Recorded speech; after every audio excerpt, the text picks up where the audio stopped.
Face à un chômage de jeunes préoccupant, le gouvernement congolais a initié une réforme ambitieuse de la formation professionnelle avec l'appui de la coopération belge à travers son agence de développement Enabel. L'objectif de cette réforme vise à adapter les filières de formation aux besoins du marché de l'emploi, renforcer l'employabilité des jeunes et promouvoir la requalification professionnelle. Cette réforme stratégique pourrait ouvrir de nouveaux horizons à des milliers de jeunes Congolais. Pour bien cerner le contour de cette politique, nous aurons au cours de cette tranche les regards croisés des délégués du ministère de la Formation professionnelle et de son partenaire Enabel. Et d'abord, le délégué du ministère de la Formation professionnelle pour nous expliquer de quoi il s'agit exactement quand on parle de cette politique nationale de la formation professionnelle en RDC. Cette réforme, à travers l'élaboration de cette politique, consiste premièrement à s'adapter aux évolutions du secteur de la formation professionnelle. La première évolution concerne d'abord la gouvernance du secteur, et puis la seconde évolution concerne les spécificités en matière de contenu ou de stratégie pour que la formation soit efficace.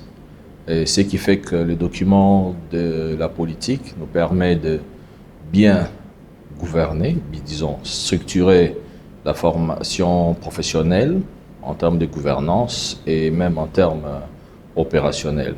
Bien sûr, conformément à la vision de son Excellence, Monsieur le Président de la République, qui a voulu consacrer tout un ministère en cette matière. Nous avons tenu compte de beaucoup de données, mais le plus criant sont premièrement l'explosion démographique. Nous voyons que aujourd'hui, nous avons plus de 70% de la population congolaise qui est jeune. Et cette population qui est jeune aujourd'hui est dans le chômage. Ça, c'était d'abord première donnée qui nous a orientés. Et puis, c'est aussi le poids du secteur informel et du chômage de jeunes. Aujourd'hui, cette population qui est jeune, et 90% de cette population est dans le secteur informel. Ils ont des compétences qui ne sont pas reconnues par l'État et c'est 9 jeunes sur 10 qui est dans ça. Et puis, une autre donnée qui nous a orientés, c'est le taux d'insertion. Aujourd'hui, nous avons plus de 40% des diplômés, des jeunes qui sont diplômés, mais qui sont sans emploi. Et ils n'arrivent pas à trouver un emploi. Et c'était aussi une donnée qui nous a orientés. Et il y a aussi l'adéquation formation-emploi. Parce qu'on a remarqué que les formations que nous donnions n'étaient pas adaptées aux besoins de marché du travail. Il y a des innovations qu'on constate partout au monde pour le secteur de la formation professionnelle. Alors, il y a des demandes qui viennent pour ce secteur qui est en train de se manifester aussi en RDC. Avant, c'était peut-être plus vu comme une formation traditionnelle, mais on voit maintenant que tout le monde, tout au long de la vie, on a besoin d'une formation.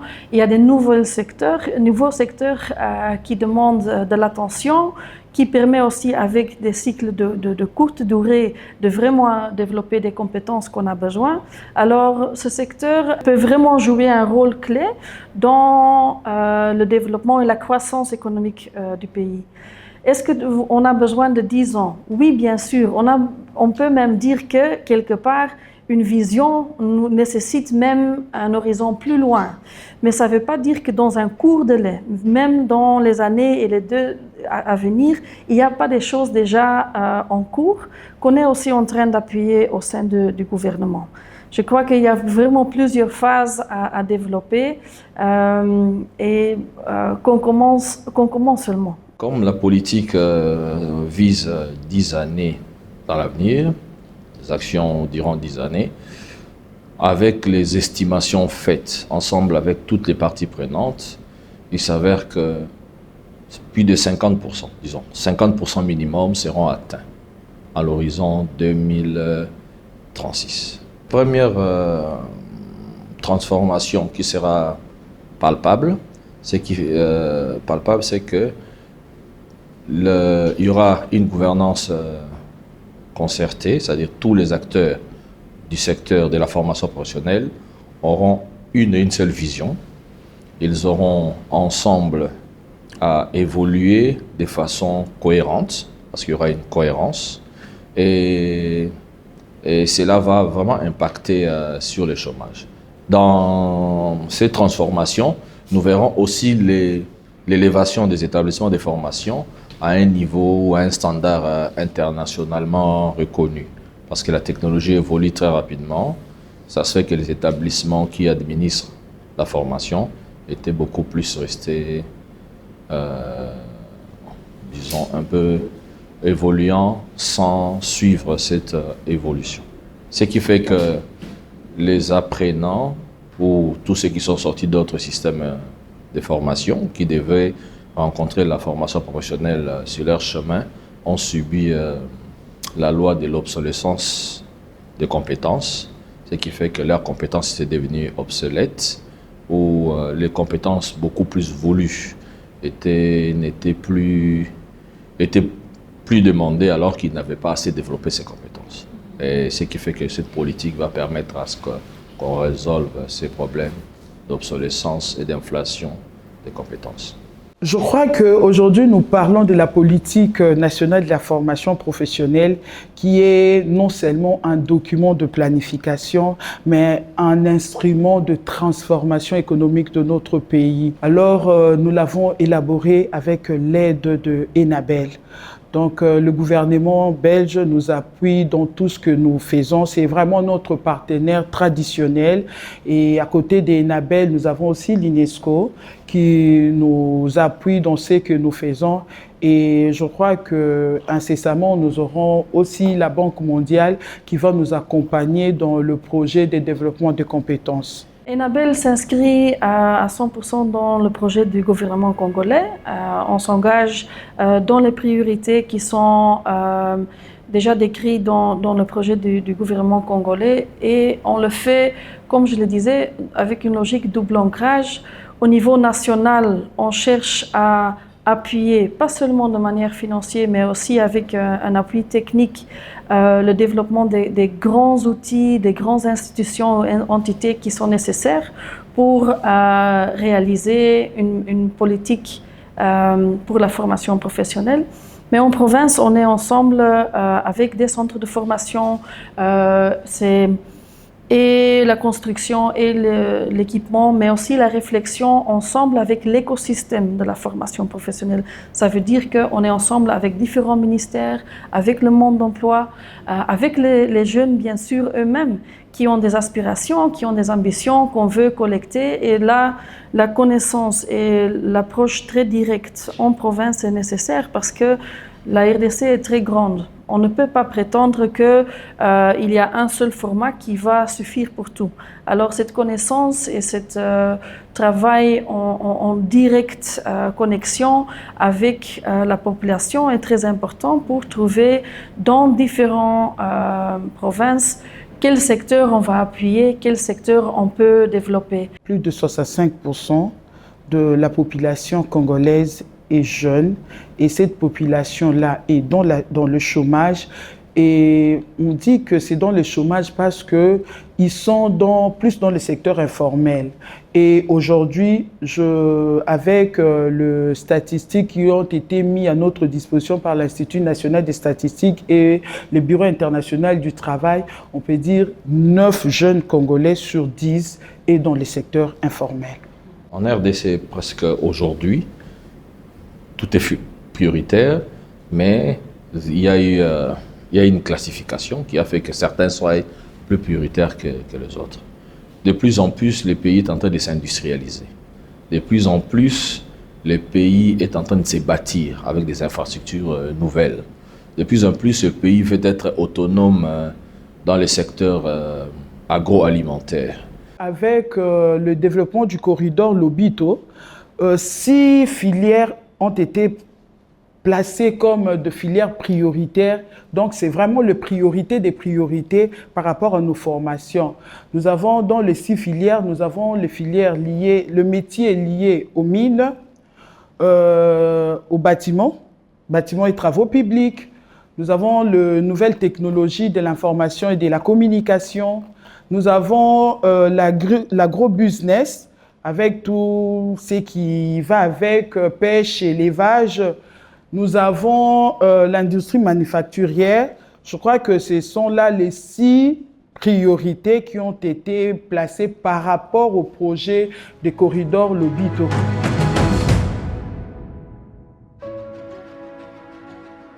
De plus en plus, des personnes acquièrent des compétences dans les secteurs informels. Disons ils ne suivent pas un cursus réel, mais ils sont très compétents. Et cela ne leur permet pas de trouver parfois de l'emploi dans un secteur formel, malgré qu'ils ont ces compétences. Et la politique nationale de la formation professionnelle leur permettra aujourd'hui de les orienter vers une reconnaissance officielle de leurs compétences, de leurs acquis, que ce soit dans les secteurs informels, tout comme dans les secteurs formels, afin qu'ils soient valorisés. 80% de jeunes ont des compétences, mais ils se retrouvent dans le secteur informel. Et parmi les réformes que la politique a apportées, il y a la VAE. La VAE, c'est la valorisation d'acquis d'expérience. Cette jeunesse-là a appris des connaissances, mais sur le tas. Et aujourd'hui, l'État donne une chance à tous ces jeunes-là qui savent faire quelque chose, d'avoir une certification qui peut les aider à trouver facilement un emploi. Et au-delà de ça, aujourd'hui, dans nos formations, nous avons vraiment pensé à impliquer le secteur privé dans ce que nous faisons. Et quand nos programmes à nous ne s'adaptent pas aux besoins du secteur privé, c'est ce qui fait que les jeunes ont du mal à trouver de l'emploi. Et autre chose, avec le secteur privé, nous anticipons même les formations aujourd'hui. Parce qu'il ne suffit pas de former pour laisser après. Ceux que nous formons doivent trouver de l'emploi après. Il y a des métiers qui naissent, il y a des métiers qui disparaissent. Et avec le secteur privé, nous sommes en train d'anticiper même les formations par rapport aux besoins qui vont se présenter dans le futur. Il y a des formations qu'on peut faire, on peut expérimenter en province, mais là, la certification d'office par nature, ça doit être quelque chose qui est reconnu au niveau national. Alors, ce n'est pas un partenaire privé ni un partenaire international qui peut le faire, ce n'est que le niveau national qui peut reconnaître ces certificats, qui peut porter ça. Dans ce sens, c'est un outil qu'on soutient à 100%. Et bien sûr, j'espère que très bientôt, on aura des certificats reconnus, harmonisés au niveau national. L'offre qui était présentée aujourd'hui dans la formation professionnelle n'avait pas suivi d'abord aujourd'hui un schéma logique. C'est-à-dire, il ne peut pas y avoir une offre s'il n'y a pas une étude approfondie. Aujourd'hui, les offres se faisaient par volonté, sans une analyse profonde, ce qui faisait que nous avions, par exemple, des écoles de formation professionnelle ou des établissements de formation professionnelle, des navigations dans une ville où il n'y a ni lac, ni fleuve, ni mer. Vous voyez que cette école de navigation ou des navigations dans cet environnement-là ne comble aucun problème. Parce que ça doit analyser l'environnement. Mais déjà, avec ça, cette offre va permettre à ce que tout soit adapté aux besoins, que ce soit aux besoins du monde du travail, que ce soit aux besoins du développement. C'est-à-dire, dans cette offre, on va améliorer les métiers, les spécialités, on va les identifier clairement, on va améliorer l'infrastructure, on va améliorer les contenus des formations et on va renforcer efficacement les ressources humaines qui sont dans ce secteur. Ministère, c'est important de travailler avec les représentants des entreprises, c'est la FEC et les autres plateformes qui réunissent les différents secteurs. C'est là où le cadre de concertation, je crois qu'on en a déjà parlé. Pour Enabel, dans nos projets de formation, on a des contrats directs où on inverse la logique de la formation. C'est-à-dire qu'on ne forme pas pour après aller chercher comment insérer. On va plutôt voir les opportunités dans les entreprises. Vous avez besoin de quoi? Par exemple, il y a une grande brasserie qui a demandé à un certain moment, on a besoin de chauffeurs de poids lourds. On va former spécifiquement les gens avec les compétences pour avoir cette trajectoire directe à s'insérer dans cette entreprise. La même chose avec des grandes chaînes HoReCa, hôtels ou restaurants. C'est un business qui est vraiment en train de monter en RDC. Partout où il y a des grandes infrastructures, la question d'une bonne restauration, d'une bonne hôtellerie sera toujours là. C'est quelque chose où on travaille aussi.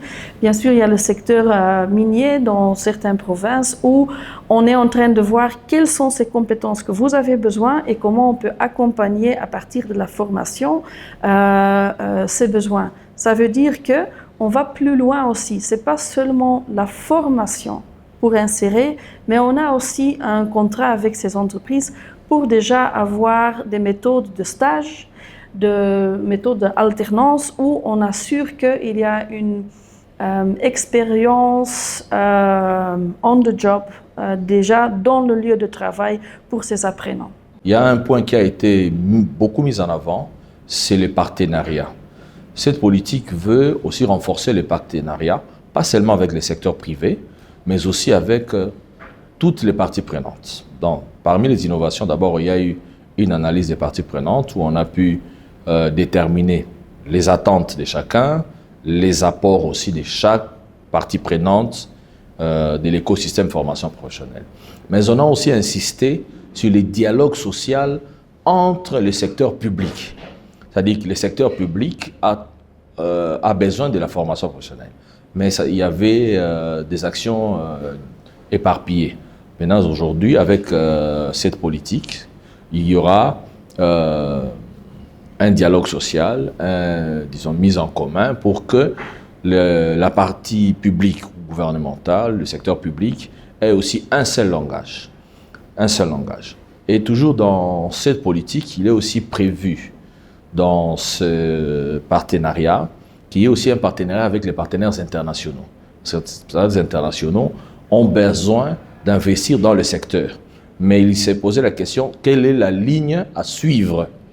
Et aujourd'hui, avec cette politique, ils ont une ligne, une orientation claire dans quel, disons, axe de la politique ces partenaires peuvent investir.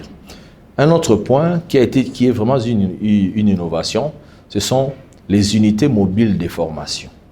C'est-à-dire qu'aujourd'hui, la formation professionnelle veut faire en sorte que la population n'aille pas seulement vers les établissements de formation, que la formation aussi puisse aller vers la population dans leur environnement naturel. Parce qu'il s'avère aujourd'hui que les jeunes qui sont sous-employés ou qui n'ont pas d'emploi, c'est-à-dire qu'ils manquent assez de moyens.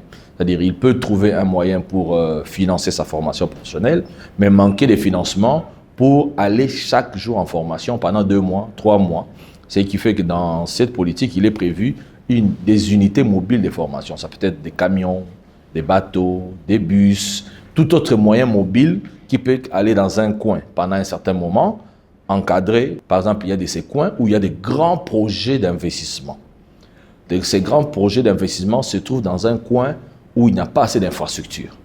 Au lieu que la population aille dans des grandes villes, et ces unités mobiles de formation peuvent aller vers ces grands coins, par exemple là où on construit des barrages aujourd'hui, entre des rives d'une rivière, ils peuvent aller entre les deux rives, former les communautés qui sont là-bas pour qu'ils bénéficient des projets qui vont s'installer dans leur communauté. Un autre apport de cette politique, c'est que tous les projets d'investissement en RDC, et d'ailleurs ça c'est la volonté du chef de l'État, président de la République, doit avoir en son sein une quotité. C'est-à-dire que ça peut être en nature tout comme autrement.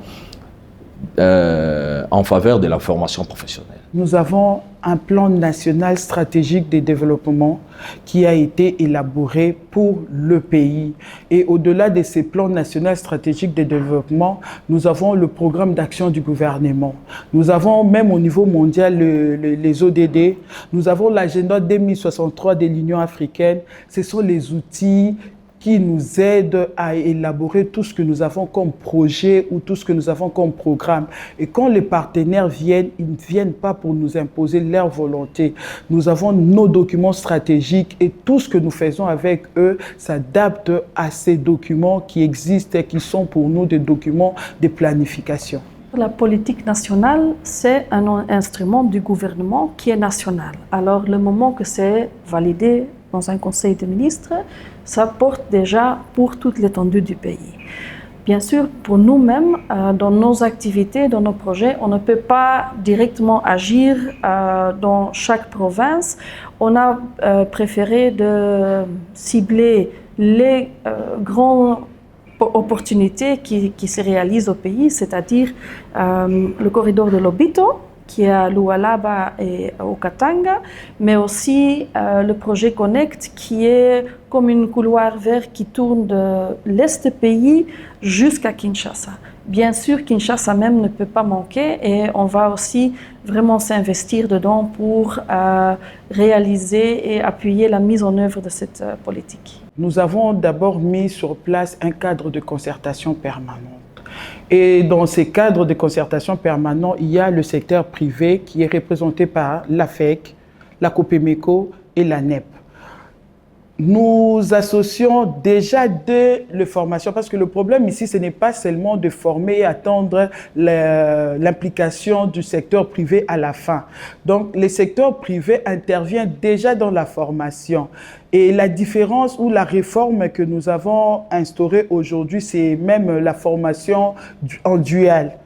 Parce qu'à l'époque, les formations s'est passées plus dans des salles de formation, dans des salles des classes, tout ça. Aujourd'hui, avec la politique nationale de la formation professionnelle, la réforme est que nous passons plus le temps, les formations se passent plus avec le stage. Nous avons instauré les stages et c'est en collaboration avec ces entreprises-là qui mettent à notre disposition leurs ateliers pour encadrer nos apprenants. Donc, les formations ne sont plus consacrées seulement au niveau de salles de classe, mais il y a plus, je dirais même 70%, c'est plus pratique que théorique. Enabel s'inscrit à 100% dans le projet du gouvernement congolais. On s'engage dans les priorités qui sont déjà décrites dans le projet du gouvernement congolais et on le fait, comme je le disais, avec une logique double ancrage. Au niveau national, on cherche à appuyer, pas seulement de manière financière, mais aussi avec un appui technique, le développement des grands outils, des grandes institutions et entités qui sont nécessaires pour réaliser une politique pour la formation professionnelle. Mais en province, on est ensemble avec des centres de formation, et la construction et l'équipement, mais aussi la réflexion ensemble avec l'écosystème de la formation professionnelle. Ça veut dire qu'on est ensemble avec différents ministères, avec le monde d'emploi, avec les jeunes, bien sûr, eux-mêmes, qui ont des aspirations, qui ont des ambitions qu'on veut collecter. Et là, la connaissance et l'approche très directe en province est nécessaire parce que la RDC est très grande. On ne peut pas prétendre qu'il y a un seul format qui va suffire pour tout. Alors cette connaissance et ce travail en directe connexion avec la population est très important pour trouver dans différentes provinces quel secteur on va appuyer, quel secteur on peut développer.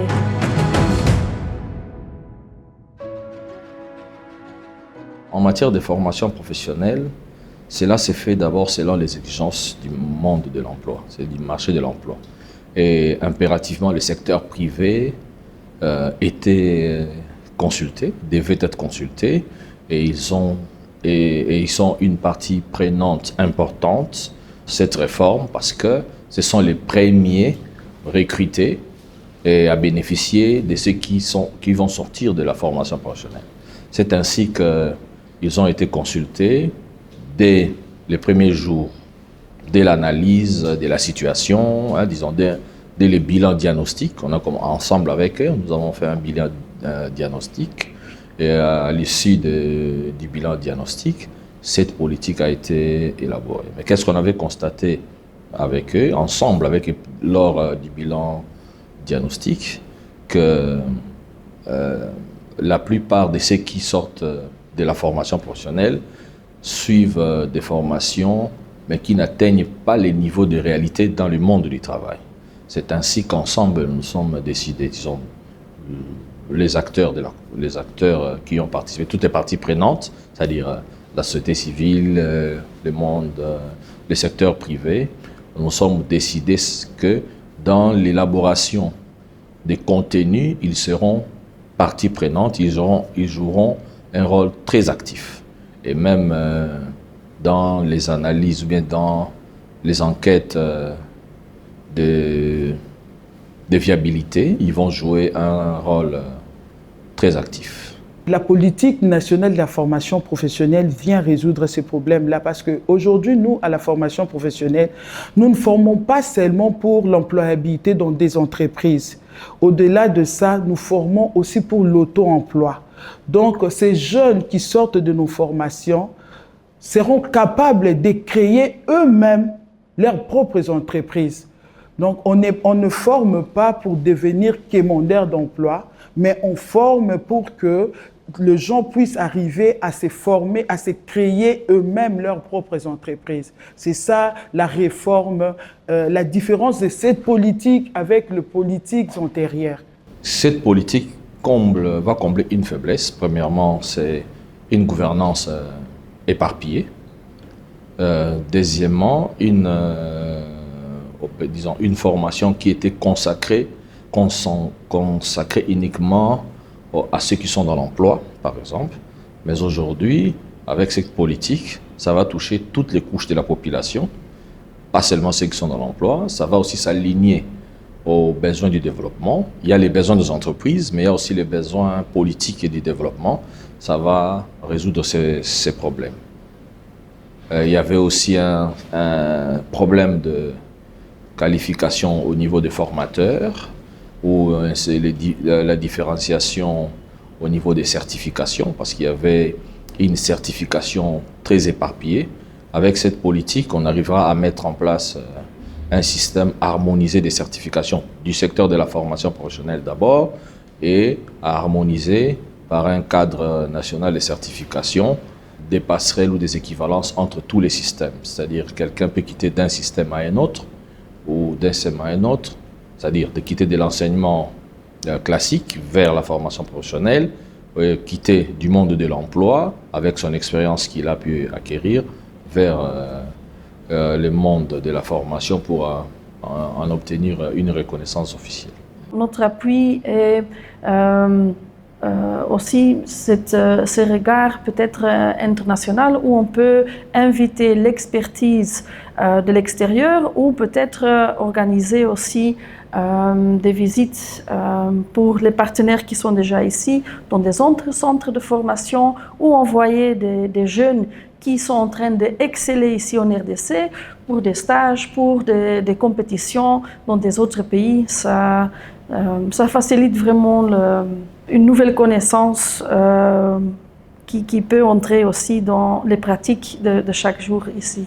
Effectivement, la politique ouvre la porte à tous les bailleurs qui veulent soutenir un axe de cette politique. Ils peuvent venir, que ce soit au niveau central, au niveau provincial, ainsi de suite. Parce que même dans cette politique, comme je vous ai dit, dans le cadre du partenariat, il est prévu un cadre de concertation. Et cette concertation ou le dialogue social entre publics, ce n'est pas seulement un dialogue social ou une concertation horizontale, c'est aussi verticale, c'est-à-dire à tous les niveaux, où ils peuvent le faire au niveau central, tout comme au niveau provincial ou local. Mais pour ce qui est des investissements, c'est quelque chose d'important. Ce n'est pas seulement l'investissement des bailleurs internationaux, c'est-à-dire tout projet d'investissement, que que ce soit les projets d'investissement du gouvernement, que ce soit les projets des bailleurs internationaux, que ce soit des projets de création des entreprises dans des secteurs, il doit y avoir, pendant l'exécution du projet, un quota réservé à la formation pour que les populations environnant les lieux d'investissement, de cet investissement, puissent être aussi des grands acteurs afin d'éviter toutes les frustrations possibles. La certification, ce n'est pas seulement pour une reconnaissance nationale ou bien une harmonisation nationale. C'est aussi pour une harmonisation aussi avec l'international. C'est-à-dire les certifications ou les contenus des formations en RDC doivent s'adapter au contenu des formations qui se font ailleurs. C'est-à-dire qu'il y aura des analyses des contenus, des analyses des contenus qui donnent à des certifications pour qu'il y ait des équivalents. C'est-à-dire un Congolais, s'il suit une formation dans un métier au Congo et s'il va aux États-Unis, en Amérique, où est-ce qu'il pourrait être classé? Nous avons des résultats en termes de produits, c'est à court terme, et nous avons des résultats en termes d'effets, c'est en moyen terme, et des résultats en termes d'impact. Donc ça, c'est en long terme. Et la politique va vraiment apporter des solutions. Déjà, résoudre le problème de cette main-d'œuvre qu'on juge non qualifiée, parce que la main-d'œuvre est là. Quand on dit 80% de la population est dans le secteur informel, la main-d'œuvre est là. Mais cette main-d'œuvre-là n'était pas qualifiée. Et aujourd'hui, avec la VAE, nous certifions ces compétences-là. Et cette certification-là permettra à tous ces jeunes-là d'être reconnus sur le marché de l'emploi. Et cela nous éviterait même d'importer la main-d'œuvre étrangère. Enabel a plusieurs projets partout en RDC. On agit dans plusieurs provinces où on a des projets de pilotage de formation professionnelle. Pour nous, c'est toujours une logique formation professionnelle axée sur les opportunités dans le monde d'emploi. Mais on a fait un double ancrage. Il y a cette pratique, cette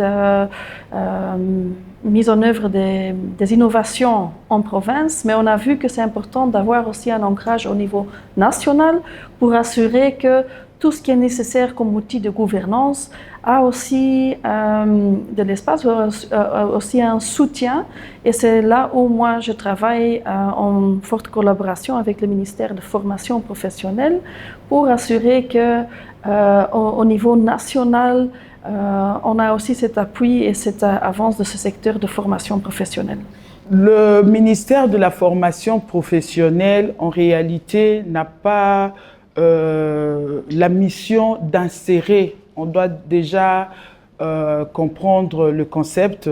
Nous n'avons pas la mission d'insérer, mais nous avons quand même cette mission-là d'accompagner le jeune pour leur insertion. Et je crois que parmi les axes stratégiques que nous nous sommes fixés dans cette politique, il y a cette amélioration-là de l'insertion, cet accompagnement-là. C'est comme ça que le ministère de la formation professionnelle ne se limite pas seulement à donner des formations et laisser les sortants à leur propre, à leur triste sort. Nous les accompagnons. Il y a plusieurs façons de les accompagner. Il y a par exemple l'octroi des kits d'insertion pour ceux qui veulent soit se créer leurs propres entreprises. Il y a aussi le ministère de la formation professionnelle travaille aujourd'hui en collaboration avec certaines structures pour l'octroi de bourses, de microfinancement, tout ça. Donc c'est juste un accompagnement parce que l'insertion proprement dite, ce n'est pas au niveau du ministère de la formation professionnelle, c'est plus au niveau de l'emploi. Soyez rassurés que le ministère de la formation professionnelle travaille en parfaite collaboration avec le ministère de petites et moyennes entreprises. On peut faire un calcul simple avec tous les projets d'Enabel. Il y a peut-être vers la fin de 2028, plus ou moins 8000 jeunes qui seront insérés. Mais je dirais que notre ambition va quand même au-delà. Ce n'est qu'un projet de pilotage, n'est-ce pas? L'idée, c'est aussi une fois que les formateurs sont formés, les centres de formation sont équipés ou construits même, qu'ils vont toucher à beaucoup plus de jeunes à travers leur travail. Alors, l'insertion nette à partir des jeunes qui ont traversé une formation soutenue par Enabel, peut-être c'est 8 000, mais je crois que l'ambition de ceux qui vont profiter des investissements sera beaucoup plus large que ça. Nous parlons ici de la politique nationale de la formation professionnelle. Et la formation professionnelle dont nous parlons ici, ce n'est pas formation professionnelle comme ministère, mais formation professionnelle comme secteur. Aujourd'hui, dans notre pays, nous avons plusieurs structures, plusieurs ministères qui organisent de la formation professionnelle. Mais la différence avec le ministère de la formation professionnelle est que la mission confiée au ministère, au-delà de l'organisation, c'est la régulation du secteur. Donc, il faut que tout le monde comprenne que cette politique est une affaire de tous. Donc, nous sommes tous concernés par cette politique parce que c'est une politique du secteur de la formation professionnelle et non la politique du ministère de la formation professionnelle. Les jeunes doivent retenir qu'aujourd'hui, qu'ils sont la première richesse du pays. Ils sont mis en avant, que leurs capacités seront renforcées. Il y a un adage qui dit la partie la plus riche du monde, c'est là où les capacités de la population évoluent. Nous allons faire en sorte que leurs capacités, tant professionnelles, économiques, puissent se développer davantage à travers la formation professionnelle. Donc, ils seront très utiles, que ce soit au Congo ou ailleurs. Parce que dans la formation professionnelle, nous avons 3 enjeux que nous poursuivons. Le premier enjeu est un enjeu économique, renforcer la compétitivité des entreprises, c'est-à-dire que les entreprises congolaises seront de plus en plus compétitives et rentables. Le deuxième enjeu, c'est un enjeu social, c'est-à-dire que la jeunesse, comme vous le dites, ou les personnes dans l'emploi, puissent mieux vivre, ou même s'ils se déplacent en dehors du pays, qu'ils aient une reconnaissance officielle à travers leur titre ou leur certification reçue au Congo, que ça soit reconnu ailleurs pour une bonne mobilité. Et puis, le troisième enjeu, qui est le dernier enjeu, c'est un enjeu générationnel. C'est-à-dire, nous qui sommes aujourd'hui, nous devons faire en sorte que les générations futures soient plus efficaces, plus bénéficier, plus, disons, ne plus tomber dans les erreurs du passé par une préparation professionnelle réelle, concrète, adaptée à leur génération. Et nous nous préparons pour ça.